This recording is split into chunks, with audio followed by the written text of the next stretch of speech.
Chapter 21. Goodbye, Violet. This gum, Mr. Wonka went on, is my latest, my greatest, my most fascinating invention. It's a chewing gum meal. It's that tiny little strip of gum lying there is a whole three-course dinner all by itself. What sort of nonsense is this? Said one of the fathers. My dear sir, cried Mr. Wonka, when I start selling this gum in the shops, it will change everything. It will be the end of all kitchens and all cooking. There will be no more marketing to do, no more buying of meat and groceries. There will be no knives and forks at mealtimes, no plates, no washing up, no garbage, no mess, just a little strip of Wonka's magic chewing gum. And that's all you'll ever need at breakfast, lunch, and supper. This piece of gum I've just made happens to be tomato soup, roast beef, and blueberry pie. But you can have almost anything that you want. What do you mean it's tomato soup, roast beef, and blueberry pie? Said Violet Beauregard. If you were to start chewing it, said Mr. Wonka, then that is exactly what you would get on the menu. It's absolutely amazing. You can actually feel the food going down your throat and into your tummy, and you can taste it perfectly, and it fills you up. It satisfies you. It's terrific. It's utterly impossible, said Violet Veruca Salt.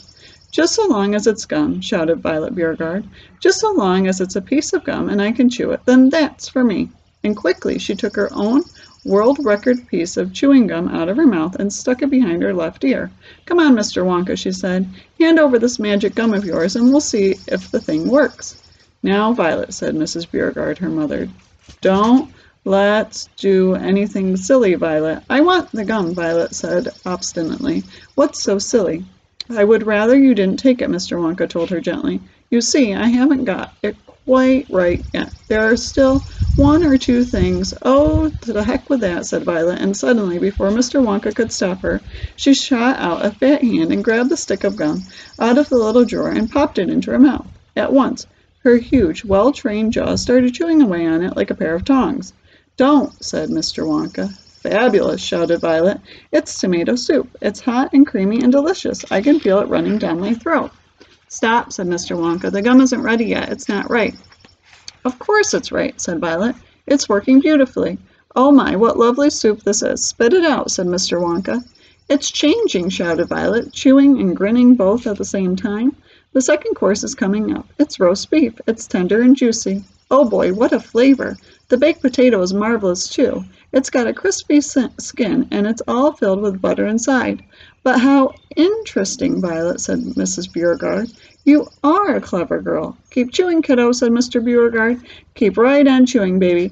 This is a great day for the Beauregards. Our little girl's the first person in the world to have a chewing gum meal. Everybody was watching Violet. As she stood there chewing this extraordinary gum, little Charlie Bucket was staring at her absolutely spellbound, watching her huge rubbery lips as they pressed and unpressed with the chewing, and Grandpa Joe stood beside him, gaping at the girl.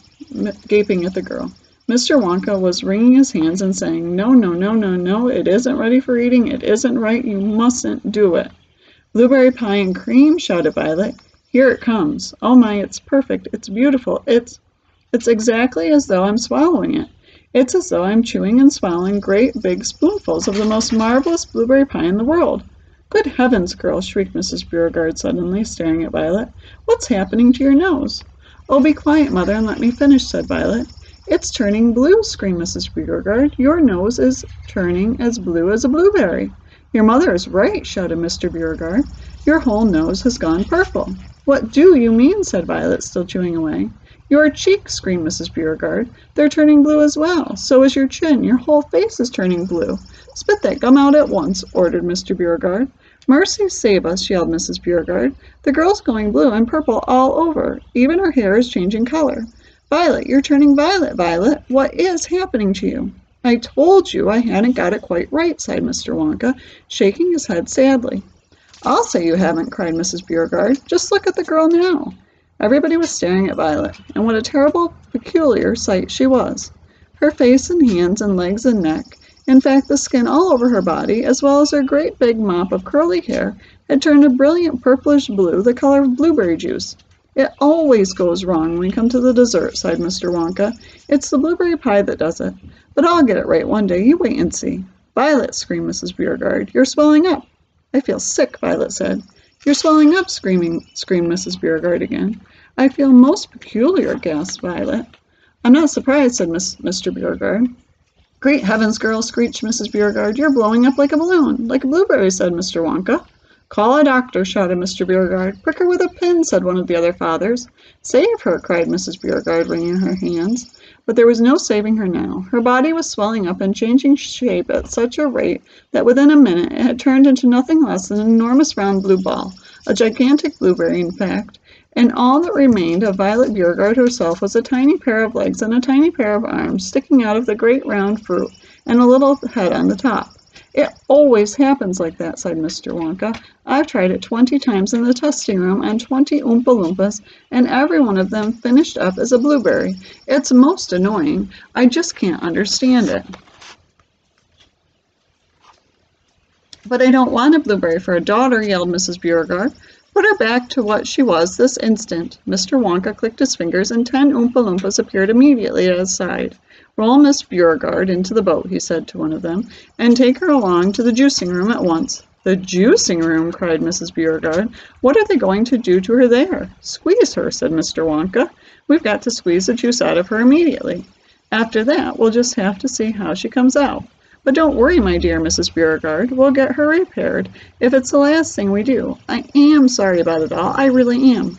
Already 10 Oompa Loompas were rolling the enormous blueberry across the floor of the inventing room toward the door that led to the chocolate river where the boat was waiting. Mr. and Mrs. Beauregard hurried after them. The rest of the party, including little Charlie Bucket and Grandpa Joe, stood absolutely still and watched them go. "Listen," whispered Charlie. "Listen, Grandpa, the Oompa Loompas in the boat outside are starting to sing." The voices, 100 of them singing together, came loud and clear into the room. "Dear friends, we surely all agree there's almost nothing worse to see than some repulsive little bum who's always chewing gum. It's very near as bad as those who sit around and pick their nose. So please believe us when we say that chewing gum will never pay. This sickly habit's bound to send the chewer to a sticky end. Did any of you ever know a person called Miss Biglow? This dreadful woman saw no wrong in chewing all day long. She chewed while bathing in the tub. She chewed while dancing at her club. She chewed in church and on the bus. It really was quite ludicrous. And when she couldn't find her gums, she chewed up the linoleum or anything that happened near, a pair of boots, the postman's ear, or other people's underclothes. And once she chewed her friend's nose. She went on chewing till at last her chewing muscles grew so vast that from her face her giant chin stuck out just like a violin. For years and years she chewed away, consuming 50 packs a day, until one summer's eve, alas, a horrid business came to pass. Miss Biglow went late to bed. For half an hour she laid and read, chewing and chewing all the while like some great clockwork crocodile. At last she put her gum away upon a special little tray, and settled back and went to sleep. She managed this by counting sheep. But now, how strange, although she slept, those massive jaws of hers still kept on chewing through the night, even with nothing there to bite. They were, you see, in such a groove, they positively had to move. And very grim it was to hear, in pitch darkness loud and clear, the sleeping woman's great big trap opening and shutting, snap, snap, snap, faster and faster, chomp, chomp, chomp. The noise went on, it wouldn't stop, until at last her jaws decide to pause and open extra wide, and with the most tremendous chew, they bit the lady's tongue in two. Thereafter, just from chewing gum, Miss Biglow was always dumb, and spent her life shut up in some disgusting sanatorium. And that is why we'll try so hard to save Miss Violet Beauregard from suffering an equal fate. She's still quite young, it's not too late, provided she survives the cure. We hope she does. We can't be sure. Chapter 22. Along the Corridor. Well, well, well, sighed Mr. Wonka. 2 naughty little children are gone. 3 good little children are left. I think we'd better get out of this room quickly before we lose anyone else. But Mr. Wonka, said Charlie Bucket anxiously, will Violet Beauregard ever be all right again, or will she always be a blueberry? They'll dejuice her in no time flat, declared Mr. Wonka. They'll roll her into the dejuicing room, and she'll come out just as thin as a whistle. But will she still be blue all over? asked Charlie. She'll be purple, cried Mr. Wonka, a fine, rich purple from head to toe. But there you are. That's what comes from chewing disgusting gum all day long. "If you think gum is so disgusting," said Mike Teavee, "then why do you make it in your factory?" "I do wish you wouldn't mumble," said Mr. Wonka. "I can't hear a word that you're saying. Come on, off we go. Hurry up, follow me. We're going into the corridors again."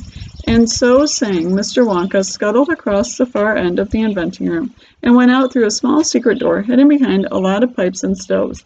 The three remaining children, Veruca Salt, Mike Teavee, and Charlie Bucket, together with the 5 remaining grown-ups, followed after him. Charlie Bucket saw that they were now back in one of those long pink corridors with the many other pink corridors leading out of it. Mr. Wonka was rushing along in front, turning left and right and left, and Grandpa Joe was saying, "Keep a good hold of my hand, Charlie. It would be terrible to get lost in here." Mr. Wonka was saying, "No time for any more messing about.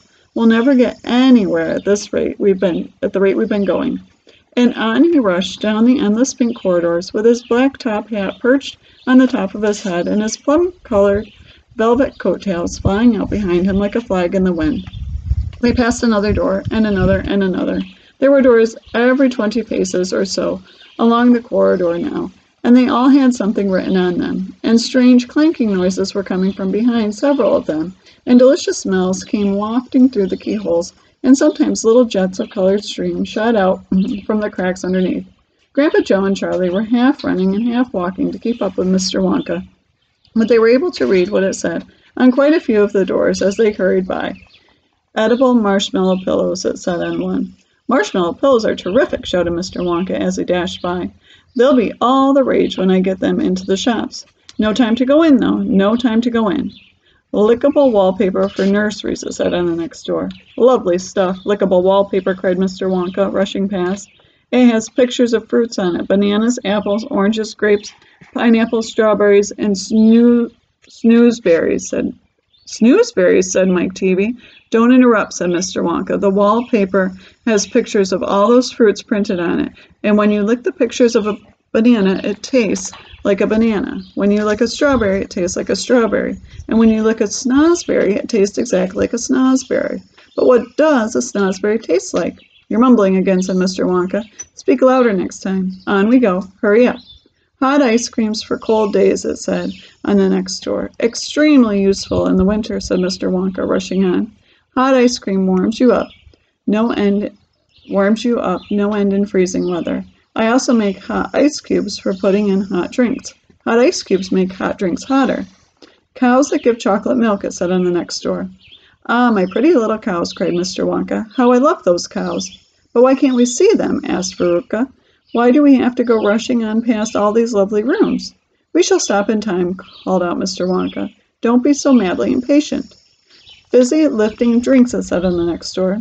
"Oh, those are fabulous," cried Mr. Wonka. "They fill you with bubbles, and the bubbles are full of a special kind of gas, and this gas is so terrifically lifting that it lifts you right off the ground just like a balloon, and you go up until your head hits the ceiling, and there you stay."